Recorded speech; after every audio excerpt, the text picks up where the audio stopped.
కొంతమంది నరాన్న వర్ణం అనేటటువంటి హేయమైనటువంటి మలాన్ని బుర్రకెక్కించుకుని మనిషిని మనిషిగా చూడకుండా మనిషిని కులంతో చూస్తూ మదం పట్టినట్టుగా వ్యవహరిస్తున్నటువంటి కొంతమంది వ్యక్తుల యొక్క మానసిక స్థితిని బట్టి ఈ వీడియో చేయవలసి వస్తుంది. దళితుల మీద దాడులు పెరగడానికి ప్రధాన కారణం ఏంటి? ప్రస్తుత రాజకీయాలే.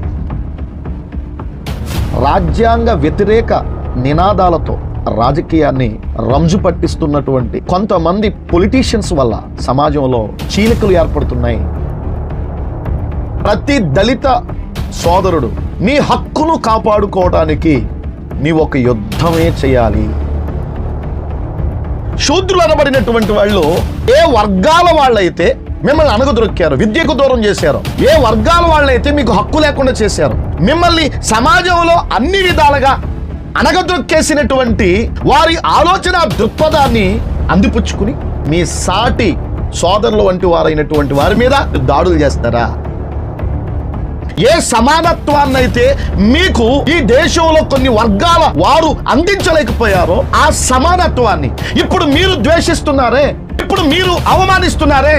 ఆ నిమ్మన జాతులకు చెందినటువంటి అంబేద్కర్ మీ పిల్లలు తల ఎత్తుకునేలాగా మీకు ఆస్తి హక్కు, మీకు వాక్ స్వాతంత్ర్యం, మీకు రాజ్యాంగ బద్ధమైనటువంటి పదవుల్లో ప్రాతినిధ్యం ఇవన్నీ కూడా ఇచ్చినటువంటి వ్యక్తి ఎవరు మీకు ఇట్టే అవకాశం కల్పించారు? ఈరోజు రాష్ట్రంలో మీరు ఏ వర్గాల మీదనైతే దాడులకు తెగబడుతూ ఉన్నారో ఆ వర్గాలలో నుండే ఈ దేశ ముఖ చిత్రాన్ని మార్చినటువంటి ఒక మహోన్నతమైనటువంటి వ్యక్తి డాక్టర్ బిఆర్ అంబేద్కర్ మీ తలలు పైకెత్తాడు అనేటటువంటి విషయం మీరు అర్థం చేసుకోలేకపోవడం ఎంత సిగ్గుచేటు. ఇప్పటికి కూడా ఒక నానుడు ఉంది, దళితుణ్ణి కొట్టాయి, పరిస్థితులు అనుకూలంగా లేకపోతే సరిపెట్టేయి.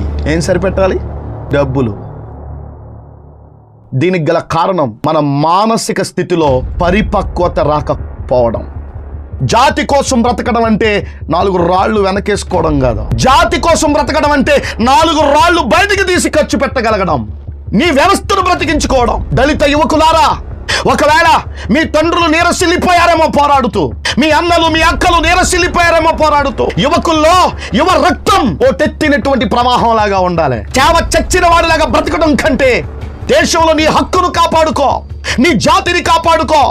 నీ మీద దండెత్తి, నీ మీద కత్తి ఎగబెట్టి, కర్ర ఎగబెట్టి ఎవడైతే కాలు దూస్తున్నాడో వాడి ఆలోచన విధానానికి తగ్గట్టుగా నిన్ను నీవు పురికొల్పుకో. ఈ దేశంలో ఎవరికంటే మీరు తక్కువ కాదు అనేటటువంటి విషయాన్ని తెలుసుకోండి.